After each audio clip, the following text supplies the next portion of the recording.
in Congress, the Supreme Court was busy rendering the worst decision in its history. Oh, hi there, Dred Scott. Dred Scott had been a slave whose master had taken him to live in Illinois and Wisconsin, both of which barred slavery, so Scott sued, arguing that if slavery was illegal in Illinois, then living in Illinois made him definitionally not a slave. The case took years to find its way to the Supreme Court, and eventually in 1857, Chief Justice Roger B. Taney from Maryland handed down his decision. The court held that Scott was still a slave, but it went even further, attempting to settle the slavery issue once and for all. Taney ruled that black people, quote, had for more than a century before been regarded as beings of an inferior order and altogether unfit to associate with the white race either in social or political relations, and so far inferior that they had no rights which the white man was bound to respect, and that the Negro must justly and lawfully be reduced to slavery for his benefit. So that is an actual quote from an actual decision by the Supreme Court of the United States of America?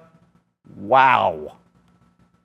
I mean, Taney's ruling basically said that all black people anywhere in the United States could be considered property, and that the court was in the business of protecting that property. This meant that a slave owner could take his slaves from Mississippi to Massachusetts and they would still be slaves, which meant that technically there was no such thing as a free state. At least that's how people in the North, especially Republicans, saw it. The Dred Scott decision helped convince even more people that the entire government, Congress, President Buchanan, and now the Supreme Court were in the hands of the dreaded slave power. Oh,